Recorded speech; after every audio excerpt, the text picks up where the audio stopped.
வணக்கம். நான் உங்கள் பாஸ்கர் பேசுகிறேன். நான் இன்றைக்கி ஒரு வீடியோவை பதிவிட போகிறேன்.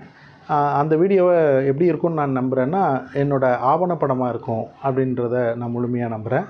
இந்த வீடியோ முழுமையாக பார்க்கும்போது நிச்சயமாக நீங்களும் அதை நம்புவீங்க. இப்போ கொஞ்சம் காலத்துக்கு முன்னாடியெல்லாம் நான் என்ன செய்வேன்னா, எப்போ நேரம் இருக்கோ அப்போது நான் உடனே என்னோடய மனைவியை சமைக்க சொல்லுவேன். அவள் நல்லா சமைச்சிடுவா. சமைச்சது எல்லாத்தையும் ஒரு பொட்டலம் போட்டுட்டு ஒரு மூட்டை நிறைய போட்டுக்கிட்டு வண்டியில் வச்சுக்கிட்டு அப்படியே கிளம்பிட்டு அப்படியே வழி நீளத்துக்கும் தேடுவோம். எந்த வழியில் யார் பாவமாக அந்த பசி எதிர்பார்த்து நடக்க முடியாமல் வயசானவங்களாக இருக்கிறாங்களோன்றதை பார்த்துட்டு அவங்களுக்கெல்லாம் வரிசையை கொடுத்துட்டு போயிட்டே இருப்போம். இது எப்பப்போ நேரம் இருக்கோ அப்போல்லாம் நாங்கள் தொடர்ந்து செய்வோம். அப்படி ஒரு நாள் செஞ்சுட்டு போயிட்டு இருக்கும்போது கேகே நகர் சிவன் பார்க் எதிரில் ஒரு வளைவு இருக்கும். அந்த காம்பவுண்ட் சுவர் ஓரமாக ஒரு அம்மா பழைய துணியோட அந்த அழுக்கு துணிகளோட பையோடு உட்காந்துருப்பாங்க. நான் அவங்கக்கிட்ட போய்ட்டு ஒரு சாப்பாடு பொட்டலத்தை கொடுத்தேன். சாப்பாடு பொட்டலத்தை கொடுத்த உடனே நான் உங்களை சாப்பாடு கேட்டேன்னா, நீங்கள் எதுக்கு எனக்கு சாப்பாடு கொடுக்குறீங்க அப்படின்னு சொல்லி கேட்டாங்க. அவங்களோட உணர்வை நாங்கள் மதித்தோம். அவங்களுக்கு தேவையில்லாமல் நான் கொடுக்குறோம், அவங்களுக்குள்ள ஏதோ ஒரு விஷயம் இருக்குது அதுன்றது அவங்கள உணர்வை மதித்து, அதுக்கப்புறம் நாங்கள் சாப்பாடு எடுத்துகிட்டு போகும்போதெல்லாம் யாருக்காவது சாப்பாடு கொடுக்கணுன்னா, இந்த சாப்பாடு இருக்குது, நீங்கள் வாங்கிக்குவீங்களா அப்படின்னு போய் கேட்போம். நிச்சயமாக அவங்க வாங்கிடுவாங்க. அப்படி வேணான்னு நினைக்கிறவங்க, இல்லை நாங்கள் சாப்பிட்டோம், எனக்கு வேணாம் அப்படின்னு சொல்லிடுவாங்க. ஸோ அவங்களோட உணர்வை நாங்கள் மதிக்கிறோம். அப்போது நம்ம சாப்பாடு கொடுக்கும்போதும் அவங்களோட தேவைகளை உணர்ந்து கொடுக்கணும் அப்படிங்கிறத அவங்க மூலிமா நான் தெரிஞ்சுக்கிட்டேன். இந்த உலகத்திலே சாப்பாடு ஒன்று மட்டும்தான் போதும் அப்படின்னு சொல்கிறது. அந்த போதும்னு சொல்கிறத போதுங்கிற அளவுக்கு கொடுக்கணுன்னு நான் நினைப்பேன். அப்போது நீங்கள் வேணால் ஒருத்தர் போதும்னு சொல்லி கொடுத்து பாருங்களேன். அவங்க எக்ஸ்ட்ரா அது அவங்க போதும்னு வயிறு நிறைஞ்ச பிறகு நீங்கள் இன்னும் கொஞ்சம் சாப்பாடு வச்சுங்கன்னா வேண்டாங்க அப்படின்னு சொல்லுவாங்க. அதையும் மீறி நீங்கள் கட்டாயப்படுத்துனீங்கன்னா, ஐயோ வேண்டாங்க அப்படின்னு சொல்லிட்டு 2 கையும் தூக்குவாங்க. அது அவங்கள அறியாமலே சாப்பாடு போட்ட உங்களை ஆசீர்வாதம் பண்ணுற மாதிரி இருக்கும். ஆசீர்வாதம் பண்ணுறது தான் அது. அந்த உலகத்திலேயே சாப்பாடு போடுறவங்களுக்கு மட்டும்தான் அந்த வயிறு நிறைஞ்ச உடனே தன்னை எறியாமல் அந்த சாப்பாடு போட்டவங்களுக்கு ஆசீர்வதிக்கக்கூடிய அந்த தன்மை இருக்கும். அதனால் அந்த சாப்பாடை போதும்னு சொல்கிறத போதுங்கிற அளவுக்கு கொடுக்கணும்னு நினைப்போம். இப்போ நம்மளோட பதிவுக்கு போவோம். இப்போ இங்கே பாருங்கள், இப்போ இந்த ஒரு பாத்திரம் வரிசையாக இருக்குது. இது என்ன அப்படிங்கிறது இந்த வீடியோவோட கடைசியில் பார்ப்போம். வாங்க வீடியோக்குள்ளே போவோம். இப்போ காலையில் 11 மணி. என்னோடய வீட்டு வேலைகளெல்லாம் முடிச்சுட்டு இப்போ நாய்களுக்கு சாப்பாடு போடுறதுக்காக கறி வாங்க நான் கிளம்புறேன். முன்னாடியெல்லாம் கறி அதாவது சிக்கனோட வேஸ்ட் வியாபார பொருளாக கிடையாது. அது ஒரு கழிவாக இருக்கும். நம்ம எடுத்துகிட்டு நம்ம கொடுக்குறத கொடுத்துட்டு வாங்கிட்டு வரலாங்கிற மாதிரி நிலை இருந்தது. இப்போ கால் 65 அப்படின்னு சொல்லிட்டு ஒயின் ஷாப் பாரில் 2 கால் 20 ரூபான்னு விற்கிறாங்க. அதனால் அந்த சிக்கனோட கால் வியாபார பொருளாக மாறிடுச்சு. அவங்க கடையிலே கிலோ 20 ரூபான்னு மனிதர்கள் சாப்பிட்றதுக்கு வாங்கிட்டு போயிடுறாங்க. இப்போ அது நாய்களுக்கு போடுறதுக்குமே போட்டிங்கிற ஒரு நிலை தான். ஆனாலும் அவங்க நமக்கு தொடர்ந்து செய்கிறதுனால அவங்க நமக்காக எடுத்து வைப்பாங்க. அதை நான் தொடர்ந்து 20லேருந்து ஒரு 25 கிலோக்கு மேலே தான் வாங்கிட்டு வருவேன். தினம் அவ்வளோ தேவைப்படும். ஏன் அப்படின்னா, நிறைய கறி போட்டு சமைச்சு போட்டால் தான் அந்த நாய்கள் சுத்தமாக வலித்து சாப்பிட்ருவாங்க. அதை நம்ம குறைவாக போட்டோம்னா அந்த சாப்பாடெல்லாம் ரோட்டு ஓரமாக வீணாக கிடக்கும். பார்க்குறதுக்கு அசிங்கமாக இருக்கும். நிறைய பிரச்சனைகள் வரும். அப்போ அவங்க முழுமையாக சாப்பிட்ருவாங்க. அந்த இருக்கிற இடம் அசிங்கமாகாது. அந்த இடம் சுத்தமாக இருக்கும். அதுக்காக வேண்டி கறியோட அளவை அரிசியை விட கொஞ்சம் கூட்டி போடுவேன். 20 கிலோ அரிசினா 20 கிலோலேருந்து 25 கிலோ வரைக்கும் கறி போடுவேன். இப்போ நான் அந்த கறியை நிறைய தண்ணி ஊற்றி நல்லா கழுவுவேன். நல்லா கழுவி அதை சுத்தமாக போடுவேன். ஏன்னா அவங்களுக்கு நம்ம சுத்தமான சாப்பாடு, ஆரோக்கியமான சாப்பாடு கொடுக்கும்போது தான் அவங்களுக்கு நோய் நொடி வராமல் இருக்கும். அவங்களுக்கு நோய் நொடி வந்தாலும் நான் தானே பார்க்கணும். அதனால் முடிஞ்ச வரைக்கும் அவங்களோட ஆரோக்கியத்தை கருத்தில் கொண்டு நான் அதை நல்லா சுத்தமாக 1க்கு 2 முறை 3 முறை கழுவி அதை சுத்தமாக கொண்டு போயிட்டு பாத்திரத்தை வச்சு வைப்பேன். இது ரொம்ப பெரிய கனமான பாத்திரம், தூக்கி வைக்கிறதே சிரமமாக இருக்கும். இதில் இதை போட்டு தண்ணி ஊற்றி நல்லா வேக வைக்குவேன். அதை கரெக்டாக மிக்ஸ் பண்ணி வேக வைப்பேன். அந்த வேக வைக்கிறதுங்கிறது நல்லா குழைய வேக வைக்கணும். குழைய வேக வைக்கணும். அப்படி குழைய வேக வைக்கலைன்னா என்ன ஆகும்னா, அது சாதத்தோட மிக்ஸ் ஆகாமல் போயிடும். சாதத்தில் நல்லா குழஞ்சி சாதத்தோட சாதமாக சேரணுன்னா கறியை வந்து நம்ம பிரியாணி பக்குவத்தில் கொஞ்சம் குலையாத அளவுக்கு இருக்கணும், ஓரளவுக்கு வெந்திருக்கணும். இதில் நல்லாவே வெந்திருக்கணும். அப்போ வெந்த பிறகு நிறைய தண்ணி ஊற்றி பிரியாணிக்கு கொதிக்க வைக்கிற மாதிரியே தான் கொதிக்க வைப்பேன். அடுத்தது வந்து இப்போ அரிசியை கழுவணும். அதே மாதிரி கறி எப்படி கழுவணும் அதே மாதிரி அரிசியை கழுவேன். நல்லா ஒரு 3-4 முறை கழுவேன். நண்பர்கள் நாய்க்கு தானே சோறு போடுறோம், அது எதுக்கு இத்தனை முறை கழுவிட்டு இருக்கணும் அப்படின்னு கேட்பாங்க. அப்படி நான் சரியாக கழுவலைன்னா அந்த சாதம் வந்து ரொம்ப சீக்கிரமே கெட்டு போயிடும். ஏன்னா நான் போடுறதுக்கு நைட்டு விடியகாலம் 3 மணி வரைக்கும் அந்த சாதம் நல்லா இருக்கணும்னா நான் நல்லா கழுவணும். அப்படி இல்லைன்னா அந்த கஞ்சி தண்ணியோட ஸ்மெல்லு வர ஆரம்பிச்சிடும், சீக்கிரமாக கெட்டு போயிடும். அப்போது சாதம் நல்லா கெட்டு போகாமல் நீண்ட நேரம் இருக்கணும்னா அரிசியை நல்லா சுத்தமாக கழுவணும். அவங்களும் நம்மள மாதிரி தானே, ஆரோக்கியமான சாப்பாடு கொடுத்தா அவங்க ஆரோக்கியமாக இருப்பாங்க. இப்போ வந்து அது தண்ணி நல்லா கொதிச்சிடும். பிரியாணிக்கு தண்ணி கொதிக்கிற மாதிரி அந்த தண்ணி கொதித்த பிறகு அந்த அரிசி அதில் போட்டு பிரியாணிக்கு பக்குவத்துக்கு எப்படி தண்ணி ஊற்றுறோமோ அதே மாதிரி அந்தளவுக்கு தண்ணி ஊற்றுவேன். தண்ணி ஊற்றி அதை நல்லா கலக்கணும், இல்லைன்னா அடியில் போய் செட்டில் ஆகிட்டு அது அடி பிடிச்சிரும். அப்போ அதை ஊற்றி அதை கலக்கி அதை வச்சுட்டு மறுபடியும் அந்த லேசாக கொதிக்கும் போது ஒரு முறை கலக்கணும். கலக்கலைன்னா கீழே இறுக்கி என்ன ஆகும்னா அந்த காற்று போக இடம் இல்லாமல் அந்த இடத்துல வந்து அப்படியே ஓட்டையெல்லாம் விழுந்துடும். அப்படி தான் இடையில ஒரு பாத்திரம் ஓட்டை விழுந்துட்டு ரொம்ப போராடி தான் இந்த பாத்திரத்தை வாங்கியிருக்கோம். ஒருத்தவங்களோட உதவியில் தான் இந்த பாத்திரமே வாங்கணும். அப்போது அது நல்லா கொதித்த பிறகு பிரியாணி பதத்தில் அதை வந்து அடுப்பு அணைச்சிட்டோம். இப்போ மதியம் ஒரு 2 மணி ஆகிடுச்சு இந்த வேலையெல்லாம் செஞ்சு முடிக்க. இப்போ நான் என்னோடய அலுவலகத்துக்கு போகிறேன். அலுவலகத்துக்கு போயிட்டு அன்றைக்கி நான் ஒரு 1000 ரூபாய் நான் சம்பாதிச்சிட்டேன்னா அன்றைக்கி கடன் இல்லாமல் அவங்களுக்கு நான் சாப்பாடு போடுவேன். அன்றைக்கி சம்பாதிக்க முடியலைன்னா அன்றைக்கி கடன் தான். இப்போ அந்த நிலை மாறுது, உங்களோட உதவி எனக்கு கிடைக்குது. இப்போ அலுவலகம் முடிச்சுட்டு ராத்திரி இப்போ ஒரு 8-8:30 மணிக்கு நான் வந்துக்கிட்டு இருக்கேன். வரும்போதே வந்து நண்பர்கள் வந்து எனக்கு ஃபோன் பண்ணாங்க, அரிசி இருக்குது அவங்களுக்கு வீட்டுக்குள்ளே எடுத்துகிட்டு போங்கன்னு சொன்னாங்க. இப்போ வரும்போதே நான் அவங்க வீட்டிலலாம் போயிட்டு ஒவ்வொரு வீடாக போயிட்டு அந்த அரிசியிலலாம் வாங்கி 2-3 மூட்டை அரிசி அந்த வண்டியிலே வச்சு எடுத்துகிட்டு வந்துடுவேன். போகும்போது வரும்போது அவங்களே எல்லாருக்கும் உதவி பண்ணுவாங்க. இப்போ இந்த அரிசியெல்லாம் எடுத்துகிட்டு வந்து வைக்கிறேன். இப்போ அந்த பிரியாணி பாத்திரத்தை திறக்கப்பாங்க. அது அப்படியே பிரியாணி பக்குவம் தான், என்ன அதில் காலம் வேஸ்ட்டும் இருக்குது, நமக்கு கறி போடுவோம், அவ்வளோதான். இப்போ அதை கிளறி எடுக்கணும். இப்போ கிளறி எடுக்கிறதுங்கிறது ரொம்ப கஷ்டமாக இருக்கும். அந்த கட்டையே உடஞ்சிரும். இந்த மாதிரி பல கட்டைகள் உடஞ்சிருக்கு. இப்போ இதை எதுக்காக கிளறன்னா, இப்படி கிளறினா தான் ஓரளவுக்கு எடுத்து போட முடியும். இதை வந்து இந்த சாதம் வந்து சூடாக இருக்கும். இது எல்லாத்தையும் எடுத்து ஒரு அகலமான அந்த மூடியில் 2 இடத்துல வச்சுருப்பேன். இதை எடுத்து ஆற போடுவேன். அந்த ஆற போடுறதுக்கு இந்த சாதம் ஆடுறதுக்கே 2 மணி நேரம் ஆகும். அது பாருங்கள், அந்த இதே வந்து ஜல்லிக்கரண்டியே வளையுது, அவ்வளோ இறுக்கமாக இருக்கும் அந்த சாதம். அந்த இறுக்கத்தை குறைக்கிறதுக்கு தான் அந்த தண்ணி ஊற்றி இப்போ கிளறணும். நிறைய தண்ணி ஊற்றினாலும் மொத்தமாக மிக்ஸ் பண்ணாலும் கெட்டு போயிடும். அதனால் அந்த இறுக்கத்தை குறைக்கிறதுக்கு மட்டும் அளவான தண்ணி ஊற்றி அதை முழுமையாக பசைஞ்சு இப்போ என்ன பண்ணுவேன், அந்த சாதத்தை ஆற போடுறதுக்கு தான் இது எல்லாத்துலேயும் அந்த தட்டில் எல்லாம் எடுத்து போட்டிருக்கேன். குறைஞ்சபட்சம் 1 மணி நேரத்துலேருந்து 2 மணி நேரம் ஆகும் இந்த சாதம் ஆடுறதுக்கே. இதை ஆற வைக்கணும். இதெல்லாம் ஆறின பிறகு அந்த உள்ளே இருக்கிற சாதத்தையும் அப்பப்போ கிளறி விடணும். கிளறி விடலாம் அந்த இறுக்கமாயிடும். இப்போ ரொம்ப கஷ்டமான ஒரு வேலை அது. அதுக்கப்புறம் தான் இப்போ சாதம் ஆறிடுச்சு. அந்த சாதம் ஆறின சாதத்தை இப்போ ஒரு டப்பில் போட்டு டப்பில் எல்லாத்தையும் தள்ளின பிறகு என்ன பண்ணணும்னா தண்ணி எடுத்து ஊற்றணும். தண்ணி எடுத்து ஊற்றி அதை வந்து நல்லா வந்து பிசையணும். எதுக்காகன்னா, இந்த கறி மட்டும் தனியாக இருந்தால் நாய்ங்க வந்து இந்த கறியை மட்டும் சாப்பிட்டு சாதத்தை விட்டு போயிடுவாங்க. அந்த நம்ம சாப்பாடு போகிற இடத்துல அசிங்கமாக இருக்கும், பிரச்சனைகள் வரும். அது மட்டும் இல்லை, அவங்க வயிறும் நிறையாது. அப்போ அவங்க வயிறு நிறைய சாப்பிடணுன்னா தண்ணி ஊற்றி நல்லா கறியும் அந்த சாதத்தை பிரித்து சாப்பிட முடியாத அளவுக்கு பிசைஞ்சிருவேன். இன்னொரு விஷயம், அவங்களுக்கு வந்து முக்கியமாக வந்து தண்ணிக்கு ஒரு இடத்துல போய் அலைய வேண்டியது இருக்காது. இந்த அரை பதத்தில் தண்ணி ஊற்றி சாதத்தை மிக்ஸ் பண்ணி அங்கே கொடுக்கும்போது தண்ணிக்கு வேறு இடம் தேடி விடாமல் இதுலேயே தண்ணி கிடச்சிரும், சத்தான சாப்பாடு கிடச்சிரும், கறியும் கிடச்சிரும், எல்லாமே கிடச்சிரும். அந்த இடங்களும் அசிங்கமாகாது, சுத்தமாக இருக்கும்.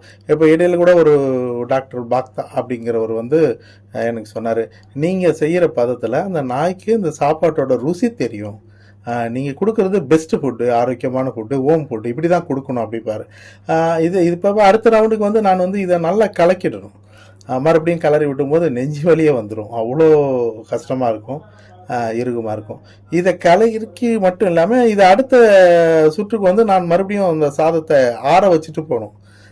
அப்படி எடுத்து ஆற வைக்கலைன்னா உடனே எனக்கு சாப்பாடு அடுத்த ரவுண்டு போக முடியாது.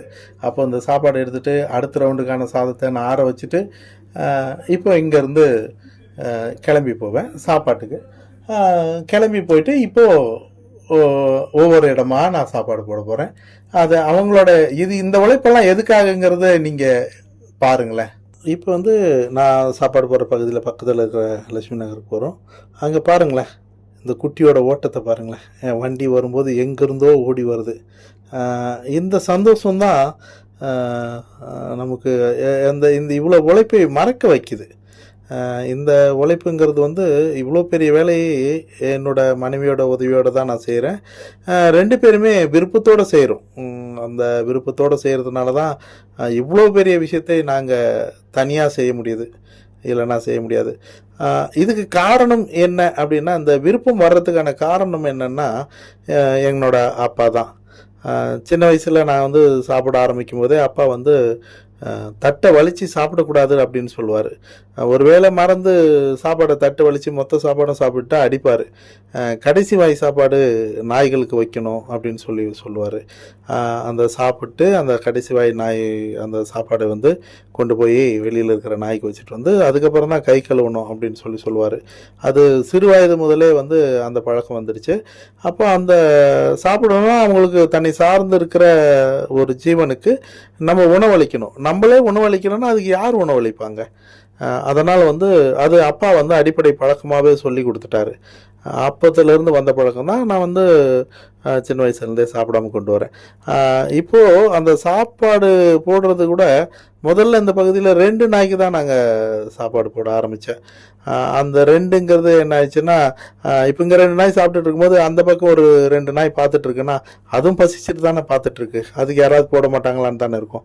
அப்போ என்ன பண்ணுவேன், அடுத்து ஒரு 2 நாய்க்கு சாப்பிட கொடுப்ப வச்சேன். அப்போது அடுத்து அந்த 2 நாய்க்கு போய் சாப்பிட போகும்போது அடுத்த இடத்துல பக்கத்தில் பார்த்தோம்னா இன்னொரு 4 நாய் நின்று பசிக்காக சாப்பாடு போட மாட்டாங்களான்னு சொல்லிட்டு காத்துட்டு நிற்கும். அப்போது என்ன செய்வேன், இங்கே 2 போட்டு அங்கே 4 போட்டு மறுபடியும் அந்த 4க்கும் போட ஆரம்பித்தோம். இப்படியே தான் வந்து இப்போ 2லேருந்து 200 நாய்களாக போய் நிற்கிது. இதுவே தனி மனித உழைப்பில் வந்து அதிகப்படியான உழைப்பு அப்படின்னு நான் நினைக்கிறேன். இப்போ மறுபடியும் நான் வந்து இப்போ அடுத்த ரவுண்டுக்கான சாப்பாடு எடுத்துகிட்டு போகணும். ஏன்னா அந்த ஒரு ரவுண்டு போன அந்த சாப்பாடு அங்கே தீர்ந்துட்டு பிறகு இப்போது அடுத்த இதுக்காக நான் கொண்டு போகிறேன். இப்போ அடுத்த இடத்துக்கு போகிறேன். இவன் வந்து பாருங்கள், அவன் போய் மேலே ஏறிட்டு தான் நிற்பான். அங்கே தான் அவனுக்கு சாப்பாடு கொடுப்பேன். ஏன்னா வெளியில் வந்தால் மற்ற நாய் இங்கே கடிப்பாங்க. அதனால் வந்து அந்த இடத்துல சாப்பாடு கொடுக்க சொல்லி போய் நிற்பான். நான் அங்கே சாப்பாடு கொடுத்துருவேன். உள்ள இல்லைன்னா அவ்வளோதான், சத்தம் போட்டு அவன் ஊரை கூட்டிடுவான். இப்போ அடுத்தது அவங்க சந்தோஷமாக போகிறாங்க. இப்போ நமக்கு இப்போ ஜல்லிக்கட்டு போராட்டம் நம்ம வாழ்நாளில் யாரையுமே மறந்துருக்க மாட்டோம். அவ்வளோ பெரிய உலகத்திலே நடந்த போராட்டங்களில் மிக சிறந்த ஒரு போராட்டங்கிறது ஜல்லிக்கட்டு போராட்டம். அது பார்த்தோம்னா அது யாருக்கான போராட்டம்னு பார்த்தா ஒரு மாடுகளுக்கான போராட்டம்.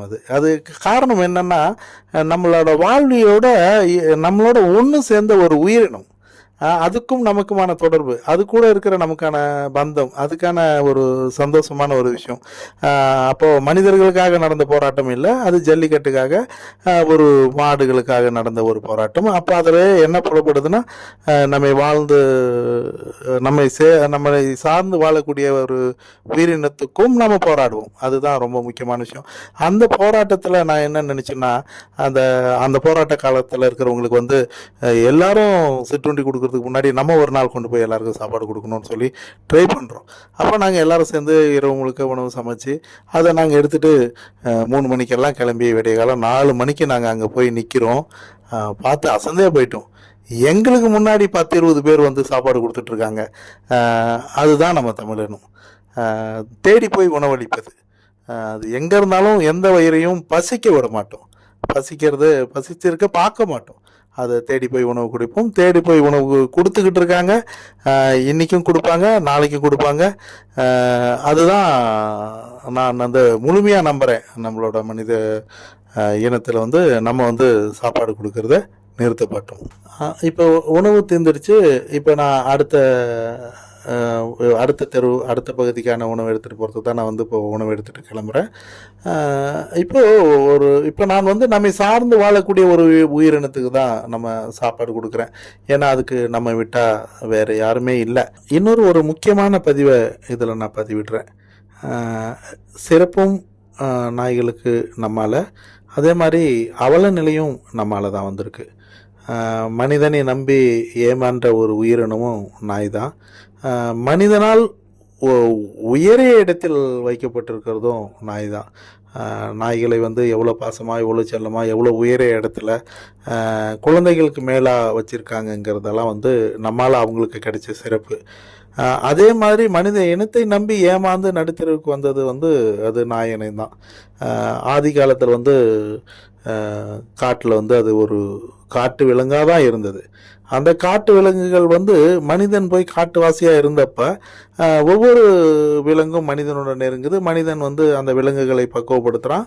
அந்த விலங்குகள் வந்து மனிதர்கிட்ட நெருங்குது. எல்லா விலங்குகளும் மனிதனை நெருங்கலை. அப்பப்போ மனிதருக்கு ஆபத்து விளைவிக்கும். அப்போ அந்த ஆபத்து விளைவிக்கக்கூடிய விலங்குகளை விலக்கி விட்டு நம்மை காப்பாற்றக்கூடிய விலங்குகளை எல்லாம் நம்ம கட்டுப்பாட்டுக்குள்ள இருக்கிற விலங்குகளை எல்லாம் மனிதன் வந்து வீட்டு விலங்காக மாற்றுறான். அப்படி வீட்டு விலங்காக மாற்றும் போது நாயை மட்டும் வந்து அவனுக்கு பாதுகாப்பாக இருக்குது. நாயும் வீட்டு விலங்கு ஆக்கினா கூட நாய் வந்து அவனுக்கு பாதுகாப்பாக இருக்குது. அப்போ வரும்போது அவன் வந்து மனிதன் வந்து அந்த காட்டுவாசியாக இருந்து நாட்டுக்குள்ளே வரும்போது அனைத்து வீட்டு விலங்குகளையும் கூப்பிட்டு வரும்போது நாயையும் கூட கூப்பிட்டு வந்துடுறான். ஆனால் அனைத்து விலங்குகளும் தனக்கு கிடைத்த உணவை தானே உண்ணும். அதுக்கு என்ன கிடைக்குதோ அது சாப்பிட்றோம். ஆடு வந்து புல் கிடைக்குதோ அது வயிறு நிறைய சாப்பிட்றோம். மனிதன் நம்மளே எதிர்பார்க்காது.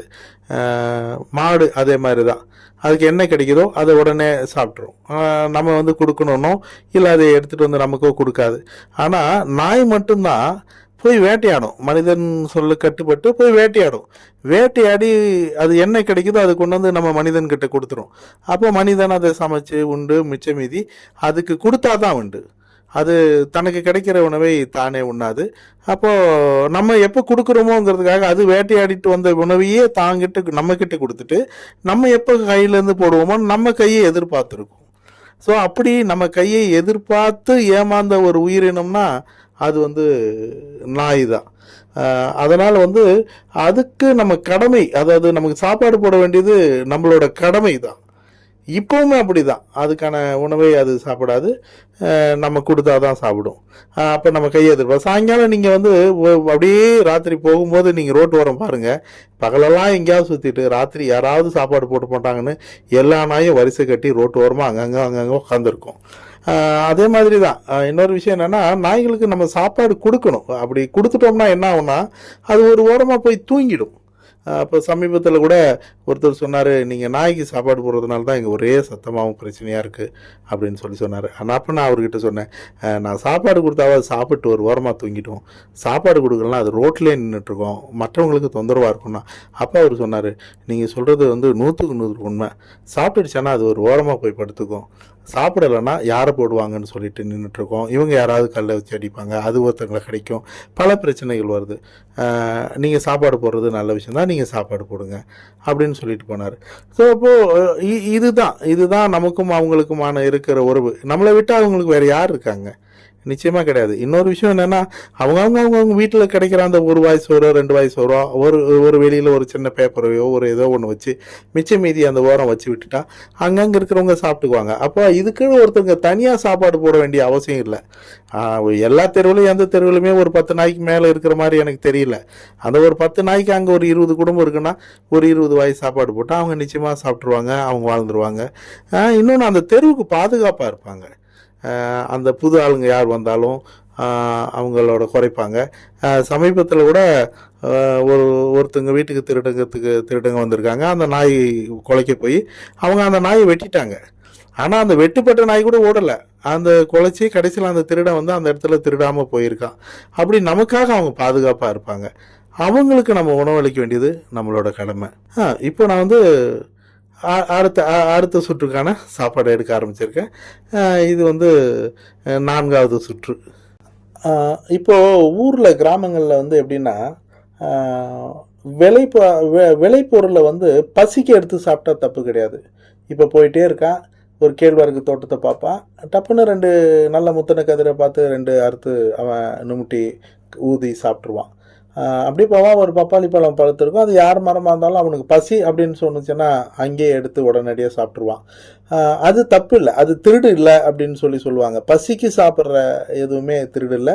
அது வியாபாரத்துக்காக அங்கேருந்து கொண்டு போய் விற்றா மட்டும்தான் திருடு கணக்கில் வரும். அப்போது பசிக்கு, அதாவது பசிக்கு எடுக்கிறது, விளைபொருளை எடுத்தால் அது தப்பு இல்லை அப்படின்னு சொல்லிட்டு விவசாயிகள் எல்லாருமே விட்டுருவாங்க, அது ஒன்றும் கேட்க மாட்டாங்க. அதுக்கு தான் ஒரு பாடல், விவசாயி விதைக்கும் போது ஒரு பாடல் இருக்கும். கண்டவன் தின்பது போக, காத்தவன் தின்பது போக, கல்வன் தின்பது போக, பறவைகள் தின்பது போக, எனக்கும் கொஞ்சம் விளைவிச்சு கொடு சாமி அப்படின்னு சொல்லி வேண்டிதான் விதைப்பான். அப்போது அந்த உலகம் பொது நோக்குடையது. விவசாயியோட மனம்தான் உலகத்தில் இருக்க எல்லாரோட மனமும், அவனோட வாரிசுகள் தான் உலகமே. அப்போது அவங்களோட நோக்கு பார்த்தீங்களா, பொது நோக்கு. நல்லவன் சாப்பிடணும், கெட்டவன் சாப்பிடணும், தன்னை சார்ந்து இருக்கிற உயிரினங்களும் மன்னிக்கணும், தன்னை சார்ந்து இருக்கிற உயிரினங்களும் சாப்பிடணும், எல்லாத்துக்கும் உணவளிக்கணும், பசிச்ச வயிறுக்கு உணவளிக்கணுங்கிறது தான் ஒவ்வொருத்தரோட தத்துவமாகவும் அதோட இதாகவும் இருக்கும். ஸோ அதுதான் இப்போது நான் நினைக்கிறதும் அதுதான். பசிச்ச வயிறுக்கு நீங்கள் எல்லாருமே முடிஞ்ச வரைக்கும் உதவி கொடுங்க. அது போதும்னு சொல்கிறத திரும்ப சொல்கிறேன், அது போதும்னு சொல்கிறத போதுன்ற அளவுக்கு நீங்கள் கொடுங்க. நிச்சயமாக அது ஒரு மனநிறைவு கொடுக்கும், ஒரு சந்தோஷத்தை கொடுக்கும். நீங்கள் கொடுத்து பாருங்களேன், நிச்சயமாக அன்றைக்கி உங்களுக்கு நிம்மதியான சந்தோஷமான தூக்கம் வரும். இதை நான் முழுமையாக நம்புகிறேன். இப்போ நான் வீட்டுக்கு வரேன். இதுதான் கடைசி சுற்று, அதாவது 5வது சுற்று. இப்போ நேரம் இரவு 2 மணி. இது முடிக்கும் போது 3 மணி ஆகிடும். இப்போ பாருங்களேன், நீங்கள் முதல்ல எவ்வளோ சாதம் பார்த்தீங்க, அது வழியே இருந்தது. இப்போ அந்த கடைசி சாதத்தை நான் வலித்து எடுத்துகிட்ருக்கேன். இவ்வளோ சாதத்தையும் நான் பேப்பர் போட்டு ஒரு கரண்டியாக தான் எடுத்து போட்டு காலி பண்ணியிருக்கேன். மிகப்பெரிய கஷ்டமான ஒரு விஷயம். இவ்வளோ சாதத்தை தனியாலாம் ஒரு கரண்டியாக போட்டு காலி பண்ணும்போது எப்படி இவ்வளோ தொழுவுக்கு கஷ்டப்பட முடியுதுன்னா, அவங்களோட பசியை நான் உணர்கிறேன். அவங்களோட அவங்கள பசியாக விடக்கூடாதுன்னு நான் நினைக்கிறேன். அவங்கள எனக்கு பிடிச்சிருக்கு, அவங்க எனக்கு கொஞ்சம் பிடிச்சிருக்கு, அவங்க எங்கிட்ட காட்டுற பாசம் இருக்குது. அவங்க என்கிட்ட காட்டுற பாசத்தில் போலி இல்லை, ரொம்ப வெளிப்படைத்தன்மையான உண்மையான பாசம். அந்த பாசத்தை மீறி நம்மளால் எதுவும் செய்ய முடியாது. அது மன நிறைவை கொடுக்குது. ரொம்ப சந்தோஷமாக இருக்கேன் நான் அந்த விஷயத்தில். கஷ்டத்தை மீறி ஒரு விஷயம் எனக்கு நிச்சயமாக இது மூலிமா எனக்கு சந்தோஷம் கிடைக்கிது. இப்போது ஒரு நாள் அப்பாவை பார்க்க நண்பர் வந்தார். அவரை பார்த்து அப்பா கேட்டார், என்னடா விருந்தாட்டமா, ஒரே பரபரப்பாக இருக்க அப்படின்னு சொல்லி கேட்டார். அப்போ எனக்கு அது அப்பா சொன்னதை கேட்டவுடனே எனக்கு ஒரு கிண்டல் ஆகிடுச்சு. அது என்னப்பா ஆட்டம், விருந்தாட்டத்துக்கு என்ன சம்மந்தம் இருக்குது அப்படின்னு சொன்னார். அப்பா பெருசாக படிக்காதவர் தான். அப்போ கூப்பிட்டு வச்சு கேட்டார், விருந்தாட்டம் தான்டா. ஸோ ஆட்டம்னா என்ன தெரியுமா உனக்கு? ஆட்டம்னா தெருக்கூத்து. அந்த காலத்தில் தெருக்கூத்தை தான் ஆட்டம்னு சொல்லுவாங்க. ஆட்டம் பார்க்க வந்திருக்கீங்களா, ஆட்டம் பார்க்க போகிறீங்களா, என்ன ஆட்டம்? அதாவது தெருக்கூத்து அப்போ அந்த வழக்கில் வழக்காடு மொழியாக ஆட்டம்னு தான் சொல்லுவாங்க. என்ன ஆட்டம்?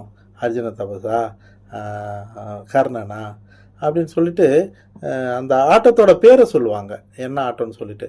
அப்போது அந்த ஆட்டம் ஒரு கிராமத்தில் நடக்குதுன்னா அந்த கிராமமே ஒரு மாதத்துக்கு முன்னாடி, அந்த சுற்று வட்டார கிராமங்கள் கூட இந்த ஊரில் ஆட்டம் நடக்குதுன்னா அவங்க எல்லாமே கூட தயாராகிடுவாங்க ஒரு மாதத்துக்கு முன்னாடியே. அதில் யார் துரியோதனனாக இருப்பாங்க, யார் அர்ஜுனனாக இருப்பாங்க, யார்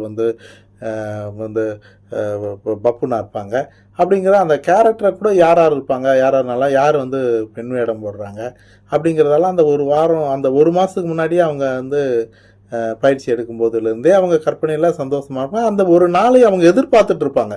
அந்த ஆட்டம் ஆடுற நாளை அவங்க எதிர்பார்த்துட்டு காத்துட்டு இருப்பாங்க. அந்த நாளில் நீங்கள் அந்த ஆட்டம் நடக்கிற நாள், அதாவது தெருக்கூத்து நடக்கிற நாள் பார்த்தா அந்த ஊரே திருவிழா காலம் ஒன்று நேரத்தோடவே அவங்கவுங்க சமைச்சு முடிச்சுட்டு எல்லாம் போயிட்டு இடம் பிடிச்சிருவாங்க. பாய் படுக்கையோடு போயிட்டு தெரு முழுக்க போய் உக்காந்துருவாங்க. அப்போ அந்த மக்களோட உச்சக்கட்ட சந்தோஷம்ங்கிறது என்னென்னா ஆட்டத்தை பார்ப்பது தான். அந்த ஆட்டம் தான் தெருக்கூத்து. அந்த தெருக்கூத்தை பார்ப்பது தான் அவங்களோட மிகப்பெரிய சந்தோஷம். அப்போது தன்னோட வீட்டுக்கு விருந்தினர்கள் வந்தால் அந்த ஆட்டம் எந்த சந்தோஷத்தை கொடுக்குமோ அந்த சந்தோஷத்தை கொடுக்கறதுனால அது விருந்தாட்டம். அப்படின்னு அப்படி சொன்னார் அப்பா. அப்பா சொன்னதை கேட்டு வந்து ரொம்ப பண்ணிட்டேன். ஸோ அப்போ வந்து ஒரு மனிதர்களுக்கு விருந்தாட்டம்ங்கிறது ரொம்ப முக்கியமான சந்தோஷமான ஒரு விஷயம். அப்படி ஒரு தருணம் நமக்கு எல்லாருக்குமே தெரியணும். நம்ம அந்த கூட்டு குடும்ப வாழ்க்கையில் திருமணமாக இருக்கணும். அந்த சந்தோஷமான வாழ்க்கைக்கு நம்ம இருக்கணும். அந்த மாதிரி தான் இப்போ எங்கள் வீட்டில் கணக்கு எடுத்துட்டோம்னா தினமே விருந்தாட்டம் தான். என்ன அவங்க என் வீட்டுக்கு வர மாட்டாங்க, அவங்க இடத்துக்கு நான் போயிடுவேன். நான் போனேன்னா அந்த பாருங்கள் அந்த எல்லா சந்தோஷமும் அவங்களோட விருந்தாட்டத்தில் என்னென்ன சந்தோஷம் கிடைக்குமோ அந்த சந்தோஷத்துக்கு ஒரு குறையும் இருக்காது. ஒரு பையன் கூட சொல்லுவான், அங்கிள் உங்கள் வீட்டில் வந்து டெய்லி ஒயிட் பிரியாணி தானா, சூப்பராக சாப்பிட்றாங்க அங்கிள், டெய்லி ஒயிட் பிரியாணி எப்படி அங்கிள் செய்கிறீங்க, அது அவ்வளோ நல்லா சாப்பிட்றாங்க, பிரியாணி சாப்பிட்ற மாதிரியே வேக வேகமாக சாப்பிட்றாங்களே அப்படின்னு சொல்லுவான். ஸோ அது ரொம்ப நல்லாயிருக்கும். அந்த ஒயிட் பிரியாணி நிஜமாக பிரியாணி பக்கத்தில் தானே செய்கிறேன், கலர் மட்டும்தான் வேறவாக இருக்கும். அது ஒயிட் பிரியாணி, இந்த விருந்தாட்டம் ஒயிட் பிரியாணி இதெல்லாம் ரொம்ப மன நிறைவு தரும். நீங்களும் வந்து இந்த மாதிரியான ஒரு இதை செய்யணும். செய்கிறவங்களுக்கு கொஞ்சம் ஆதரவு கொடுக்கணும், அதை நான் எதிர்பார்க்குறேன். இப்போ வந்து என்னோடய சுற்றெல்லாம் முடிஞ்சிருச்சு. முடிஞ்ச பிறகு இப்போ பாத்திரத்தை கழுவுறேன். அப்படி சோர்வாயிடும், இதெல்லாம் செய்ய தோணாது. எப்போ படுப்போமோன்னு தோணும், ஆனால் படுக்க முடியாது. ஏன்னா இதை கழுவி வைக்காமல் நான் படுத்துட்டேன்னா அடுத்த நாள் காஞ்சிடும். கழுவுறது ரொம்ப சிரமமாக இருக்கும். அதனால் வந்து எவ்வளோ சோர்வாக வந்தாலும், மழை பெஞ்சிட்டு இருந்து வந்தாலும், கஷ்டமாக வந்தாலும் அந்த இரவே வந்து அந்த பாத்திரத்தை சுத்தமாக கழுவிடுவேன். சுத்தமாக கழுவி அதை அந்த பாத்திரத்தை எடுத்து வச்சு படுத்தால் தான் எனக்கு நிம்மதியாக இருக்கும். இப்போ இந்த வீடியோட தொடக்கத்தில் அந்த பாத்திரங்களை காட்டியிருந்தோம். இது என்னங்கிறத அப்புறம் பார்க்கலான்னு சொல்லியிருந்தோம். அந்த சின்னதாக இருக்க அந்த பாத்திரம் வந்து நாங்கள் 2லேருந்து 5 நாய்க்கு சமைச்சப்போ உபயோகப்படுத்தின பாத்திரம். அதுக்கு அடுத்த பாத்திரம் வந்து ஒரு 10லேருந்து 20 வரைக்கும் வரும்போது, அது பக்கத்தில் இருக்கும்போது ஒரு 30 நாய் வரும்போது நாங்கள் சமைச்ச பாத்திரம். அதுக்கப்புறம் இருக்குது 50லேருந்து 60 அப்படி வரும்போது அந்த பாத்திரத்தில் சமைக்க ஆரம்பித்தோம். அதுக்கு அடுத்து ஒரு 100 வரும்போது அதுக்கு அடுத்த பாத்திரத்தை சமைச்சோம். இப்போ கடைசியாக பெருசாக இருக்க இது வந்து இப்போது ஒரு 200 நாய்கள் வந்த பிறகு இப்போ இதில் தான் இப்போ சமைச்சிட்ருக்கோம். இவ்வளோ நேரம் நீங்கள் அந்த சமையலை பார்த்தது அந்த பாத்திரத்தில் சமைச்சது தான். இதுக்கு வந்து விடுமுறை கிடையாது, தொடர் பணி. 365 நாளும் பசிக்கும். அப்போ வந்து தினம் நம்ம சாப்பாடு கொடுக்கணும். அப்போ தொடர் பணிக்கு வந்து தொடர்ந்து நம்ம செஞ்சுக்கிட்டே இருக்கணும். அதனால் வந்து உங்களோட உதவிகள் வந்து நிச்சயமாக தொடர்ந்து தேவைப்படுது. இது இல்லாமல் மருத்துவ செலவு வேறு. இவங்க எல்லாருக்கும் நம்ம பார்த்துட்ட பிறகு அவங்களுக்கு ஒரு நோய் வாய்ப்பட்டால் அவங்கள விட முடியாது, அவங்களுக்கு வைத்தியமும் பார்த்தாகணும். அதனால் வந்து இந்த தொடர் பணிக்கு உங்களோட தொடர்ந்து ஆதரவையும் உங்களோட தொடர் உதவியும் எதிர்பார்க்குறேன். உங்களால் முடிஞ்ச உதவியை செய்யுங்க. நன்றி, வணக்கம். நீங்களும் உணவளிக்க உதவலாம். Please help us to feet.